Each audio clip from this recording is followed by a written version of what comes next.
এখানে আমরা আজকে মাঠের দিকে এসেছি ভুট্টা ক্ষেত দেখতে। তো সাথে আছে আমরা অনেকজনই আছি, 4-5 জন।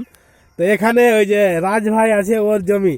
তো ভুট্টাটা মাশাআল্লাহ খুব সুন্দর, বুঝতে পারলেন কিনা, দেখতে পাচ্ছেন নতুন ভুট্টা উঠেছে, একেবারে খুব সুন্দর। এধার ওধার একদম কতটা ফলন হবে জানি না, তাহলে এখন খুব ভালো লাগে। তো রাজ ভাইকে দেখাচ্ছি। আচ্ছা ঠিক আছে, কতটা ভুট্টা লাগিয়েছো? লাগালছি 2 বিঘা। 2 বিঘা। সার কতটা দিয়েছো? সার দিয়ে 2 বিঘাতে 3 কুইন্টাল দিয়েছি। 3 কুইন্টাল। কি কি সার দিয়েছো? সার ডিএপি, উড়িয়া হ্যাঁ, আর গোটর সারটা দেখি গোবরের সার। আর কি বীজ ব্যবহার করেছো? কি বীজ? বাহুবলী। বাহুবলী বীজ। হ্যাঁ, মাশাআল্লাহ খুব সুন্দর বীজ। এই যে দেখেন দেখা যাক কি হয়। ভুট্টার গাছ একদম খুব সুন্দর সুন্দর হ্যাঁ মানুষ হয়েছে, বুঝতে পারলেন কিনা, একেবারে দেখার মতো ভুট্টার গাছ। পুরো মাঠ দেখেন, ওই যে সূর্য এদিকে ডুবতে চললো, আমরা সন্ধ্যাবেলা এসে দাঁড়িয়ে আছি।